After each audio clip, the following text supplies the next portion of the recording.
In today's video, I'm going to teach you how to send emails from Outlook to Slack using the Slack for Outlook add-in. By the end, you'll be able to take any email you're looking at in Outlook and share it directly into Slack, so your team can discuss it, keep context in one place, and move decisions forward faster. Start by opening Outlook and selecting any email you want to work with. On the right side of the message window, look for the Slack icon. Depending on your Outlook layout, you might also find it by clicking the three dots More Actions menu. If you see the Slack option there, you're in the right place. If the icon is invisible, it may simply be hidden by your layout or not enabled in your environment yet, so try the three dots menu first. Click the Slack icon to connect your Slack account to Outlook. You'll be prompted to sign into Slack and authorize the connection. Follow the on-screen steps. They're quick and straightforward. Choose the correct Slack workspace if you belong to more than one, and confirm the permissions. Once connected, Outlook and Slack can talk to each other securely, so you can pass emails along without downloading or copying and pasting content.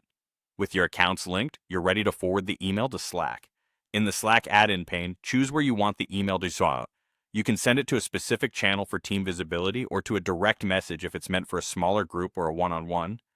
Start typing a channel or person's name, then select from the suggestions.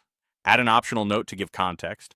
Think of this like the headline or a quick summary so teammates know why the email matters and what action you need. If the email has attachments, they'll be included automatically when supported, so you don't have to upload them separately. When everything looks good, click Send. The email content, along with your note, will appear in Slack as a message posted by you. This keeps the original email details intact and makes it easy for teammates to reply in Slack, react with emojis, or follow up with tasks.